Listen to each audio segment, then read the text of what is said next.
Hoje nós estudaremos juntos os Evangelhos. Os Evangelhos. Quantos são os Evangelhos na Bíblia? 4. Na ordem aí, quem arrisca? Vai lá, Pablo, bem alto. Mateus, Marcos, Lucas e João. Ó, isso aí.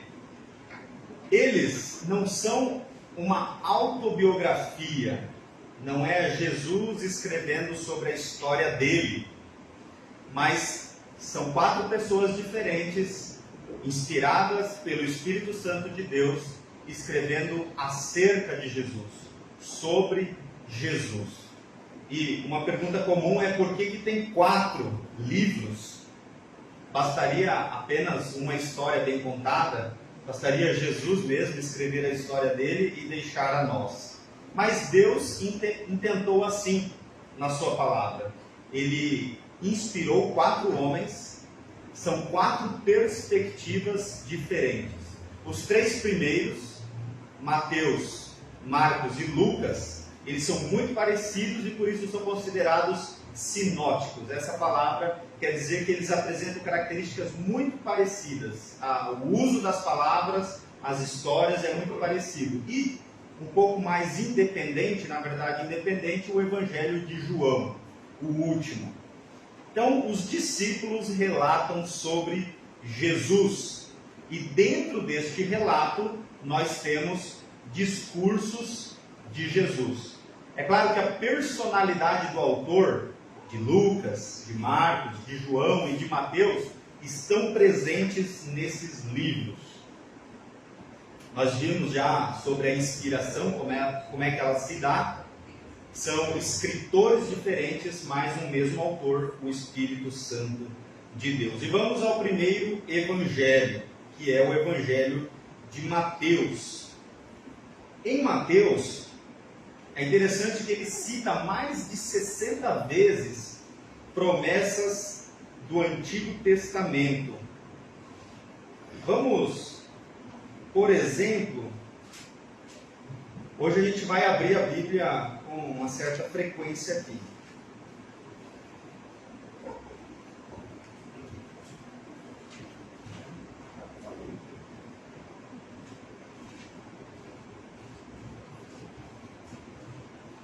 Abra lá no capítulo 4 de Mateus,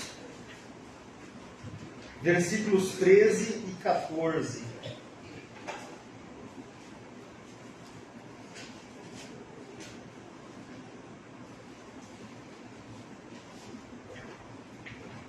Mateus, só uma curiosidade, significa presente de Deus em hebraico.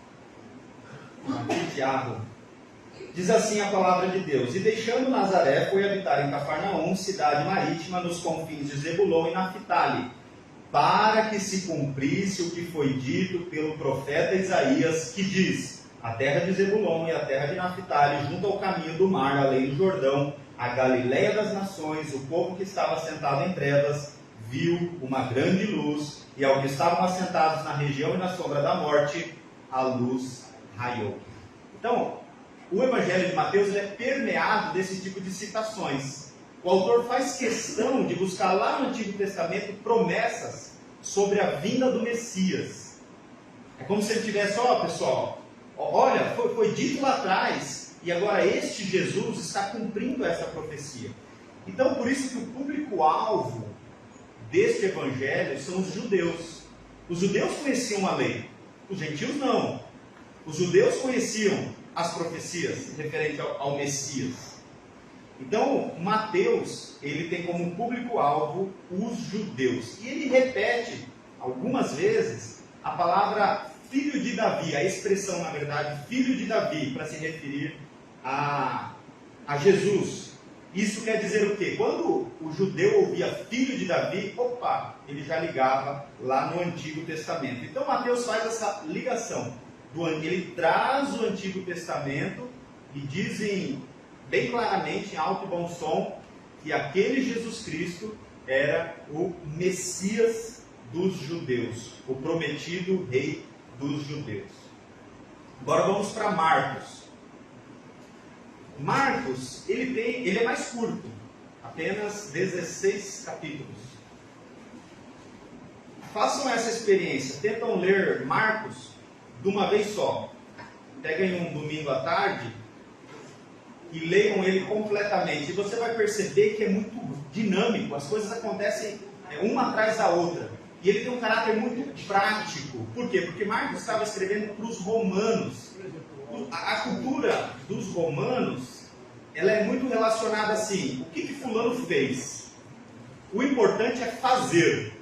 Os judeus, eles enfatizam as razões, os motivos. Você tem que explicar muito bem, embasar muito bem na argumentação. Mas os romanos eram extremamente práticos.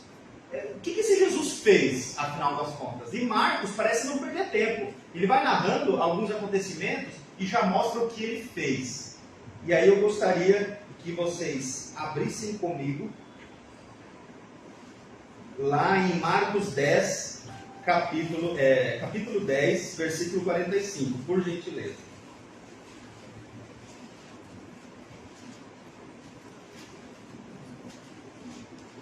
Alguém poderia ler em alto e bom som? Marcos 10, 45, por gentileza. Pois o próprio Filho do Homem não veio para ser servido, mas para servir e dar a sua vida em resgate por muitos. Isso, o servo sofredor. Este é o grande tema do Evangelho de Marcos, que ele queria passar para os romanos. O que ele fez? Ele se entregou na cruz do Calvário, ele sofreu, e isso é o que importa. O que ele fez é o que importa. Então isso chamava muito mais a atenção dos gentios que estavam em Roma, os romanos principalmente, né? E a ênfase então aqui são nos atos e no poder de Jesus. Vamos ao próximo, que é Lucas. Lucas era um médico, e como médico ele fez questão de colocar Jesus como um grande médico, o médico dos médicos. Então tem algumas passagens que ele aborda essa ideia de que ele veio curar os enfermos.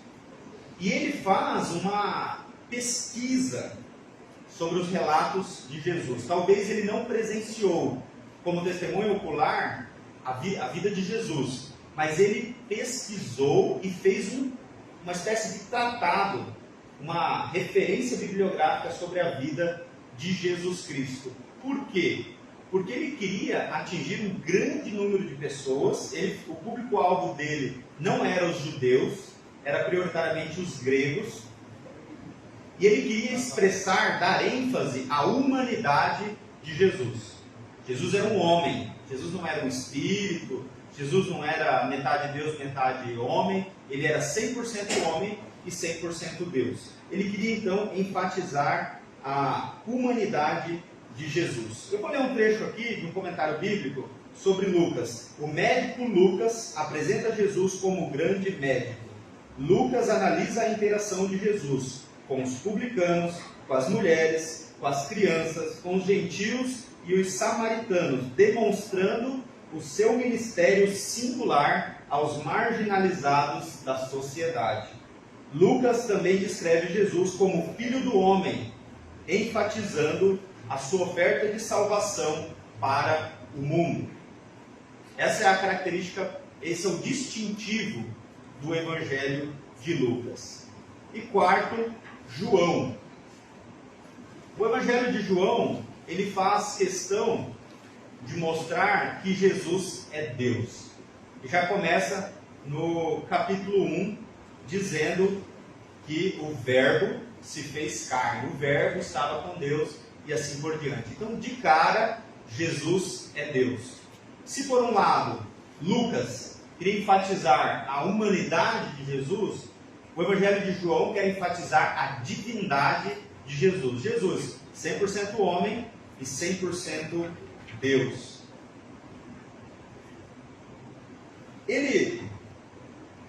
Vamos abrir comigo para a gente ter uma ideia lá no capítulo 6, versículo 35. João 6, 35. Ele enfatizava a identidade de Jesus como o grande eu sou. Então, quando o judeu escutava eu sou, opa, aquilo lá parece com o nome de Deus. Isso chamava a atenção do judeu. E era exatamente isso que Jesus queria dizer. Eu sou o eu sou. Eu sou o próprio Deus. Então Jesus afirmou várias vezes que ele era o próprio Deus. Semana passada eu escutei um judeu no tribunal do júri dizer, num comentário lá, que ele acreditava no Salvador Jesus, Yeshua, mas ele não acreditava que ele era Deus. Que Deus era Deus, Jesus era Jesus. E aí eu fiquei com uma vontade de perguntar para ele, mas um homem pode perdoar pecados? Um homem pode fazer milagres? Um homem pode ressuscitar? Ressuscitar, fazer milagres, perdoar pecados? Só Deus pode fazer. Então o Evangelho de João, ele chama atenção para isso. Essas coisas que vocês estão vendo aí, esses milagres, isso daí só Deus pode fazer. Então Jesus é Deus. E Jesus mesmo disse que ele era Deus. Alguém pode ler João 6,35? Declarou-lhes, pois, Jesus: Eu sou o pão da vida, o que vem a mim jamais terá fome, e o que crê em mim jamais terá sede. Isso. Então ele, em diversas outras, no capítulo 8, 12, 10, 7, em várias outras partes, ele faz questão de mostrar a identidade como o eu sou. E aí ele mostra a identidade dele de diversas formas. Nós temos também, dentro dos evangelhos, narrativas. As próprias parábolas são uma espécie de narrativas. E elas sempre nos trazem uma lição.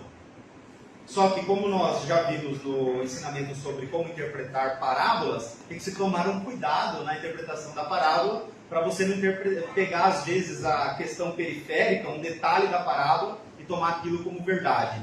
A parábola sempre tem um grande ensinamento. Por exemplo, o jovem rico. A parábola do jovem rico. Está descrevendo lá a história daquele jovem que chegou para Jesus, querendo saber da vida eterna. Só que ele amava as riquezas.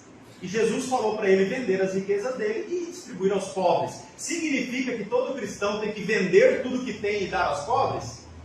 Não. Não é uma parábola que deve ser tomada literalmente. O jovem rico.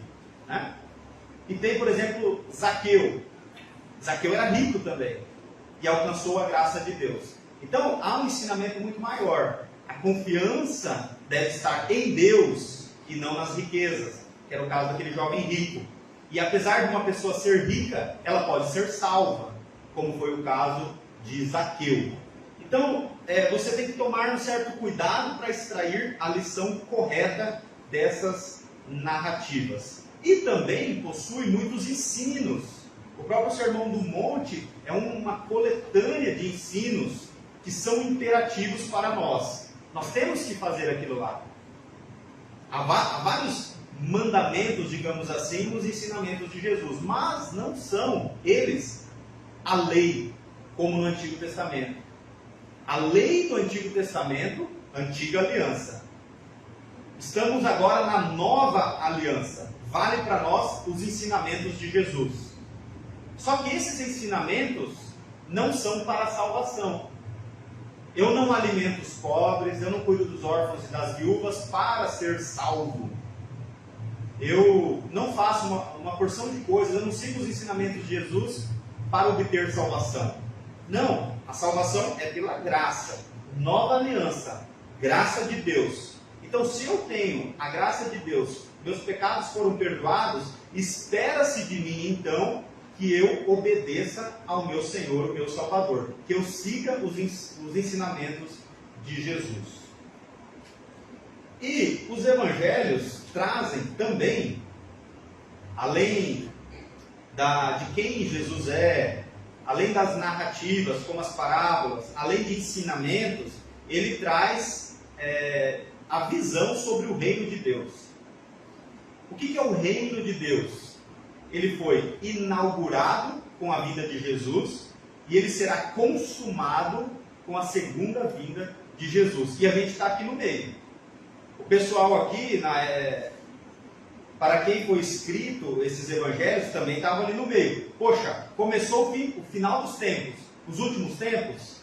Começou, mas ele não se consumou ainda. Nós somos aquele povo que está ali no meio. Ele já começou, mas ainda não foi consumado. Mais ou menos quando uma pessoa entra para a faculdade. Ah, eu estou cursando medicina ou eu estou cursando engenharia. Ele não é nem médico e nem engenheiro ainda. Ele começou uma carreira, mas essa carreira ainda não. Ele tem que terminar aquela faculdade, as especializações e assim por diante. Então nós estamos no reino de Deus, isso não está completamente consumado, tem muita coisa para acontecer, mas essa visão do reino de Deus já está em nós. Isso chama visão escatológica. Escatologia é aquilo sobre o fim dos tempos. Começou o fim dos tempos e nós aguardamos pela segunda vinda. E isso é essencial para a compreensão dos evangelhos. A esperança escatológica judaica. Eles pensavam o seguinte: ó, a gente está vivendo aqui na era presente, Satanás está dominando aqui, tem pecado, tem enfermidade, os maus, os ímpios estão se dando bem, estão triunfando, tem possessão demoníaca e etc. Mas quando vier o Messias, aí vai começar uma nova era, a era do porvir, em que Deus terá o domínio. Aí vai ter a presença do Espírito Santo, justiça, saúde e paz. Então quando Jesus foi lá, eles ficavam se perguntando, será que é ele mesmo? É, não é? Ele veio, poxa, mas ele morreu. Então não era ele. Oh, ele ressuscitou, era ele. Ah, ele voltou para o Pai, ele enviou o Espírito Santo. Então a igreja, a partir da vida de Jesus, sempre ficava aguardando essa consumação dos tempos. Então, para resumir, não está batendo aqui, mas vai na última, por favor, no último slide. Isso. Esse. Só para vocês entenderem. A gente está bem no meio aí, o escatom. Escatom, da origem da palavra escatologia, significa final dos tempos. Então a cruz e a ressurreição trouxe justiça, paz, saúde e o Espírito Santo habitando em nós. Nós estamos vivendo neste tempo, mas ainda não chegamos ao ponto da justiça completa, da paz plena, em que não haverá nem dor, nem pranto, nem enfermidade e nem pecado.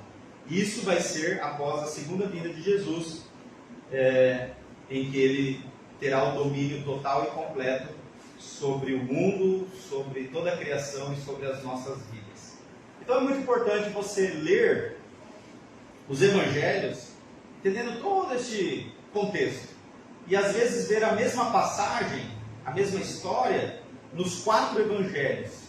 Porque cada evangelho ele tem um distintivo. Um era direcionado ao judeu, o outro aos gentios, o outro enfatizava a humanidade, e o final, o último, enfatizava a divindade. Então é muito legal você ver como é que cada autor aborda determinado assunto, o mesmo assunto, aliás.